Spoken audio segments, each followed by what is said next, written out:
Pintu masuk ke lembah itu berupa jalan setapak selebar beberapa puluh kaki. Xiaoyi dan Xinlan duduk bersila di dinding di samping jalan setapak. Boneka iblis bumi dengan matanya yang cekung berada di samping mereka. Xinlan memegang kedua pipinya dengan tangannya sambil berulang kali menatap ke seluruh lembah. Tidak ada keributan di lembah selama beberapa hari penantian ini. Dia benar-benar tidak tahu bagaimana keadaannya. Xinlan mendesah pelan. Ia meregangkan pinggangnya yang malas dan baru saja akan berbicara dengan Xiaoyi di sampingnya ketika mata dokter peri kecil yang tertutup rapat itu tiba-tiba terbuka. Ekspresi serius langsung muncul di wajah cantiknya. Apa itu? Xinlan terkejut saat melihat kemunculan Xiaoyi dan dia buru-buru bertanya. Orang-orang dari lembah sungai es telah tiba. Kilatan dingin melintas di mata cantik Xiaoyi. Dia perlahan berdiri dari tanah saat niat membunuh samar-samar perlahan keluar dari tubuhnya. Ekspresi Xinlan juga berubah saat mendengar perkataan dokter peri kecil. Matanya buru-buru melihat keluar lembah. Dia memang melihat beberapa sosok putih di kejauhan. Kau adalah wanita racun yang menyedihkan, kan? Saat Xinlan sedang melihat keluar lembah, sebuah suara tua yang acuh tak acuh tiba-tiba terdengar dari kejauhan. Setelah itu, suara itu sampai ke telinga Xiaoyi dan Xinlan. Xiaoyi tidak menjawab suara ini. Ekspresi dingin tampak di matanya. Dia mengepalkan tinjunya dan douci berwarna ungu keabu-abuan perlahan-lahan menjulur keluar seperti dua ular piton raksasa. Seketika, mereka meliuk-liuk di sekitar tubuhnya. Riak lembut tiba-tiba terbentuk di udara di pintu masuk lembah tak lama setelah suara tua itu terdengar. Seketika, sosok bungkuk, memegang tongkat berbentuk ular, perlahan muncul di depan mata Xiaoyi dan Xinlan. Setelah sosok bungkuk itu muncul, suara angin yang terbelah terdengar di belakangnya. Sesaat kemudian, banyak sosok putih mendarat di belakang sosok bungkuk itu secara teratur. Sekelompok orang ini terdiam setelah muncul. Niat membunuh samar-samar dan perlahan menyebar pada saat yang sama, menyebabkan gas beracun di sekitarnya menyebar. Mata Xiaoyi menyipit ketika lelaki tua yang memegang tongkat berbentuk ular itu muncul. Dia diam-diam mengencangkan tangannya dan berkata dengan suara dingin yang jelas, dia memang ahli di puncak kelas Daozong. Lembah sungai es ini benar-benar bersedia berusaha keras. Haha. Tidak berlebihan bagiku untuk bertindak demi nona racun yang malang. Selain itu, menurut aturan lembah sungai es milikku, mereka yang telah membunuh para tetua di lembahku juga akan ditangkap dan dihukum mati. Orang tua yang memegang tongkat berbentuk ular itu tentu saja adalah tetua Tianxie dari lembah sungai es yang telah memasuki aliran dewa jatuh untuk mencari kelompok Xiaoyan. Pada saat ini, matanya yang sipit menatap Xiaoyi di atasnya. Dia tersenyum tipis sementara suaranya mengandung nada yang tidak peduli. Dia adalah tetua lembah sungai es, Tianxie. Xinlan, yang berada di belakang Xiaoyi, memperlihatkan wajah yang agak pucat karena banyaknya ahli lembah sungai es yang muncul. Ketika matanya tertuju pada lelaki tua itu, pucatnya semakin parah saat dia tanpa sadar berteriak. Penatua Tianxie? Xiaoyi terkejut. Seketika, wajahnya sedikit berubah. Bahkan seseorang seperti dia, yang baru saja memasuki wilayah Pil beberapa waktu lalu, pernah mendengar nama orang ini. Dikabarkan bahwa orang tua ini tidak hanya kuat, tetapi juga telah melatih kekuatan Zun Es dari lembah sungai es ke tingkat puncak. Seorang Daozong biasa bahkan tidak mampu bertahan 10 kali pertarungan melawannya. Selain itu, setiap kali orang ini bertarung, dia tidak akan membiarkan siapapun hidup. Selain itu, dia mengandalkan kekuatan Zun Es-nya yang luar biasa untuk membekukan lawan-lawannya menjadi patung es yang tampak hidup, menyebabkan orang merasa takut hanya dengan melihatnya. Reputasi ganas orang tua ini cukup terkenal di wilayah tengah ini. Xiaoyi tidak menyangka lembah sungai es akan mengirim iblis tua ini. Kenapa hanya kalian berdua? Aku ingat sepertinya ada seorang pemuda dan tubuh spiritual yang memiliki kekuatan besar, bukan? Tianxie dengan lembut menancapkan tongkat berbentuk ular itu ke tanah sambil tertawa, minta mereka berdua untuk keluar. Hari ini, aku yang tua ini tidak akan membiarkan siapapun lolos. Kalau tidak, akan sulit bagiku untuk memberitahu kepala lembah. Ini aku khawatir kau tidak memiliki kemampuan itu. Xiaoyi tertawa dingin. Ia menoleh ke arah Xinlan dan berkata, pergilah ke lembah. Jaga Xiaoyan dan Tianhuo Zunze. Xinlan ragu sejenak setelah mendengar kata-katanya. Namun, setelah berpikir tentang bagaimana dia hanya akan menjadi beban bagi Xiaoyi, dia hanya bisa mengatupkan giginya dan segera mundur. Setelah itu, dia melompat ke lembah. Sepertinya mereka semua bersembunyi di lembah. Mungkinkah mereka terluka saat melawan binatang kalajengking naga racun langit terakhir kali? Tianxie tidak peduli dengan kepergian Xinlan. Tidak seorang pun dari orang-orang ini yang bisa melarikan diri hari ini. Xiaoyi menggernyitkan alisnya. Dia tidak menyangka iblis tua ini menyadari pertarungan mereka dengan binatang kalajengking naga racun langit. Dia memang agak terampil. Situasi, serahkan wanita ini pada kami. Kau bisa beristirahat saja. Salah satu dari 3 lelaki tua berpakaian putih di samping Tianxie melirik Xiaoyi sebelum berbicara dengan hormat. Tidak perlu. Aku yang dulu juga sangat tertarik pada wanita racun yang menyedihkan ini. Tianxie tiba-tiba mengusap bagian belakang telinganya ketika dia berbicara sampai titik ini. Ada bekas luka berwarna coklat di tempat itu. Sebuah lubang jelek samar-samar terlihat di bekas luka itu. Seolah-olah daging telah digali keluar dari tempat itu. Itu membuat orang menggigil ketika melihatnya.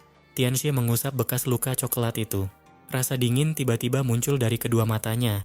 Aku tidak ingat kapan aku bertukar pukulan dengan orang terakhir yang memiliki tubuh racun yang menyedihkan itu. Namun, aku memiliki ingatan yang dalam tentang orang itu. Hari ini, izinkan aku yang dulu melihat seberapa jauh tubuh racun yang menyedihkan ini telah mencapai levelnya.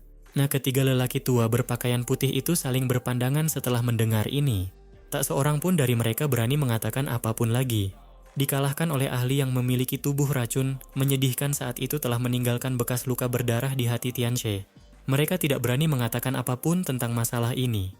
Kalian semua harus menjaga keempat sudut lembah ini. Jangan biarkan siapapun lolos. Tianxie mengangkat tongkat berbentuk ular itu sambil perlahan melangkah maju. Setelah itu, kakinya menginjak udara kosong sambil memanjat ke udara. Matanya melirik Xiaoyi dan boneka iblis bumi di sampingnya sebelum tertawa dengan suara samar. Selain kalian, tidak akan ada orang lain yang hidup di lembah ini. Wajah Xiaoyi itu sedingin es. Matanya menyapu lembah tanpa meninggalkan jejak sementara tangannya tanpa sadar mengencang. Masih belum ada aktivitas di dalam lembah. Tampaknya penggabungan Tian Huo Junze dengan tubuh fisiknya belum selesai. Saya hanya bisa berusaha sekuat tenaga untuk menunda waktu. Semoga Xiaoyan dapat mempercepat penggabungan. Xiaoyi menghirup napas dalam-dalam. Ia menggeser kakinya. Kakinya baru saja melangkah maju ketika boneka iblis bumi itu tampak terseret oleh sesuatu. Suara ledakan terdengar saat kakinya menghentak tanah dengan keras. Setelah itu, ia melesat menuju Tianxie di langit. Xiaoyi buru-buru mengikutinya setelah melihat ini. Douqi yang besar dan perkasa di telapak tangannya berubah menjadi 2 ular piton douqi besar berwarna ungu keabu-abuan.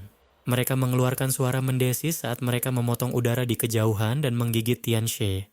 Apakah ini boneka itu? Memang sedikit luar biasa. Namun, puncak sejati kelas Daozong bukanlah seseorang yang dapat kau lawan dengan mengandalkan jumlah. Tianxie tersenyum acuh tak acuh di hadapan boneka iblis bumi saat boneka itu memimpin serangan. Ia mengepalkan tangannya yang keriput dan orang dapat melihat ruang di depan boneka iblis bumi berfluktuasi. Sesaat kemudian, boneka itu berubah menjadi substansi nyata. Boneka iblis bumi menghantam dinding angkasa dengan keras. Efek pantulan mengembalikan sebagian besar kekuatan ke tubuh boneka, membuat boneka iblis bumi melayang. Tianxie perlahan mengangkat tangannya yang keriput setelah secara acak mendorong boneka iblis bumi kembali. Setelah itu, ia menghadap Xiaoyi dan membuat gerakan meraih secara tiba-tiba. Seketika, telapak tangan udara dingin berukuran 10 kaki melesat keluar dan meraih 2 ular piton douqi besar berwarna ungu keabu-abuan. Dengan cubitan yang kejam, 2 ular piton raksasa itu hancur, berubah menjadi bintik-bintik energi yang tak terhitung jumlahnya yang berhamburan ke tanah. Senyum dingin muncul di wajah Tianxie setelah menghancurkan ular piton raksasa itu. Dia melambaikan tangannya dan telapak tangan raksasa muncul di depan Xiaoyi dengan kecepatan kilat. Setelah itu, telapak tangan itu dibanting dengan keras. Wajah cantik Xiaoyi berubah sedikit ketika dia merasakan udara dingin yang mengejutkan yang tiba-tiba datang. Dia bisa merasakan sirkulasi douqi di dalam tubuhnya tersumbat karena udara dingin yang mengejutkan ini. Betapa kuatnya kekuatan Zun Es.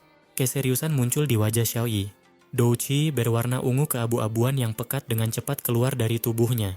Setelah itu, berkumpul di atas kepalanya. Telapak tangan es yang besar dan dingin mendarat tanpa halangan apapun, bertabrakan dengan douqi ungu keabu-abuannya. Udara dingin yang menakutkan melonjak keluar. Seketika, serpihan es kecil muncul di douqi ungu keabu-abuannya. Telapak tangan yang besar itu benar-benar menghancurkan pertahanan Xiaoyi dengan cara yang licik. Pertahanannya mudah ditembus dan kekuatan dahsyat itu mengirim tubuhnya melintasi angkasa sebelum dia sempat mundur. Seketika, seteguk darah segar keluar. Tubuhnya yang cantik terbang mundur seperti layang-layang yang talinya putus. Akhirnya, dia menabrak dinding. Kekuatan dahsyat itu menyebabkan retakan muncul di dinding gunung. Xiaoyi dipaksa mundur karena kalah setelah 1 kali pertarungan. Seorang ahli di puncak kelas Douzong sekuat ini. Tianxie tersenyum tipis setelah mengalahkan Xiaoyi dengan 1 telapak tangan. Dia hendak mengejar ketika sosok berwarna perak sekali lagi menyerbu tanpa takut mati. Cahaya perak berkedip-kedip di atas tinjunya. Sedikit rasa jijik muncul di mata Tianxie saat dia merasakan angin kencang yang tertahan di kepalan tangan sosok berwarna perak itu. Yang dimiliki boneka itu hanyalah kekuatan kasar. Masih bagus jika berhadapan dengan Douzong biasa.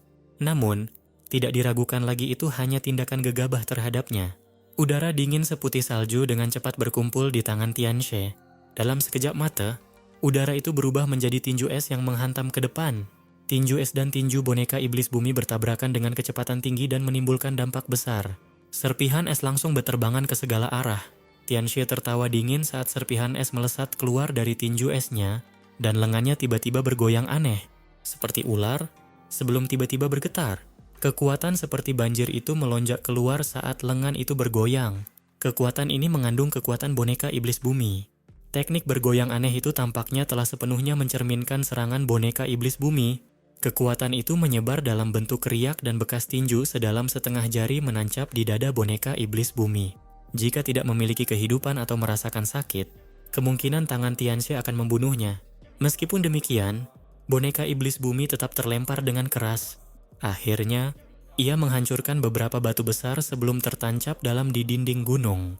Kamu biasa saja. Tongkat jalan berbentuk ular di tangan Tianxie dengan lembut menekan udara kosong saat Tianxie dengan cepat melirik Xiaoyi yang kalah. Dia tertawa samar. Kamu saat ini memang jauh lebih lemah dibandingkan dengan orang terakhir yang memiliki tubuh racun yang menyedihkan. Dengan patuh kembalilah bersamaku ke lembah sungai es dan kamu mungkin masih memiliki kesempatan untuk bertahan hidup. Jika tidak, nasibmu tidak akan lebih baik dari yang lain. Wajah Xiaoyi sedingin es. Dia menyeka jejak darah di sudut mulutnya. Segel yang dibentuk oleh tangannya berubah dan baru saja akan membuka segel tubuh racun yang menyedihkan ketika tawa lembut tiba-tiba menyebar dari lembah. Menurutku tidak perlu kembali ke lembah sungai es. Aliran dewa jatuh ini bukanlah tempat pemakaman yang buruk. Seharusnya tempat ini cukup bagus untuk mengubur tulang-tulangmu yang sudah tua. Tianxie perlahan-lahan menarik senyum di wajahnya saat dia berdiri di udara. Matanya tampak suram saat mendarat di pintu masuk lembah. 2 sosok perlahan berjalan keluar. Tatapan mata Tianxie tertuju pada sosok muda itu. Tak lama kemudian, tatapannya beralih ke lelaki tua yang tersenyum. Setelah itu, wajahnya yang muram perlahan menegang. Douzong, suaranya yang lembut mengandung sedikit nada tumpul dan terkejut saat tiba-tiba menyebar, menyebabkan udara di sekitarnya membeku tanpa suara.